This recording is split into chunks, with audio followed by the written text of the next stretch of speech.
છે ને એક ખાસિયત છે, જો કે તમે લોકો એના વિશે નહીં જાણતા હો, બહુ ઓછા લોકો જાણે. એનું કારણ એ છે કે અમે જણાવવા જ નથી દીધું. શું છે કે અમારા ખાનદાનમાં આટલા વર્ષોમાં કોઈએ એક નોકરી સળંગ નથી કરી.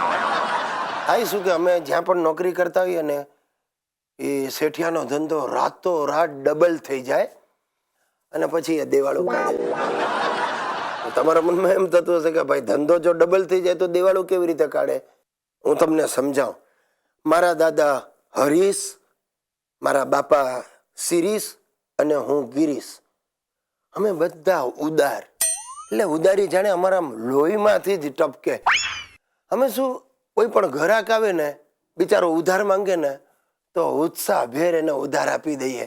એટલે થાય શું કે ધંધો રાતો રાત વધી જાય, પણ છેવટે શેઠિયો બિચારો ઉઠી જાય. જો કે આપણી ઉદારતાનો લોકો ફાયદો લે છે એટલું જ. હવે બહારની શું વાત કરવી, ઘરમાં એ લોકો ફાયદો જ લે છે.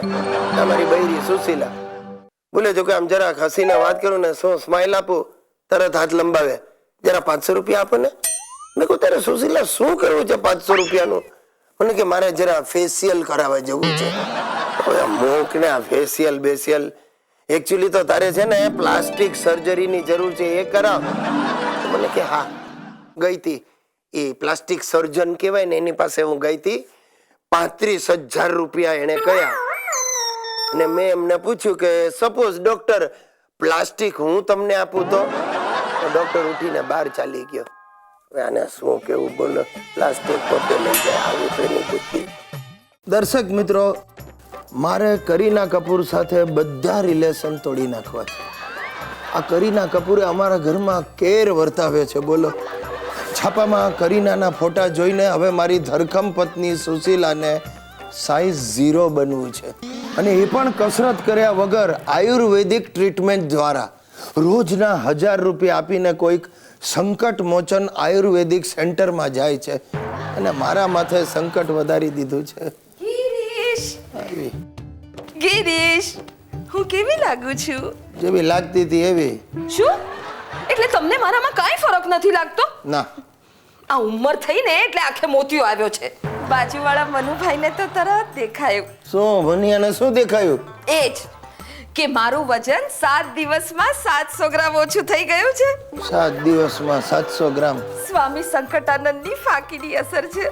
એક દિવસમાં 100 ગ્રામના હિસાબે તો તારે આખી જિંદગી આ ફાકીઓ લીધા કરવી પડશે, અને છેવટે પથરી થઈ જશે. જરાય નહીં. મારી બેનપણી નીમુને પણ ફાયદો થયો છે. અરે 7 કિલો વજન ઘટી ગયું છે ને. એ નીમુનું ફાકી ખાવાથી વજન નથી ઘટ્યું, એને બિચારીને મેલેરિયા થયો તો એમાં ઘટી ગયું. તમને કોણે કહ્યું? હું એની ખબર કાઢવા ગયો હતો. શું? કાંઈ નહીં. જો સુશીલા, હું તને હાથ જોડું છું, આ સંકટ મોચનની ફાકીઓને કાઢા લેવાનું બંધ કર. સોરી, સ્વામીજીએ મને ગેરંટી આપી છે કે 1 વર્ષમાં મને કરીના જેવી કરી મૂકશે.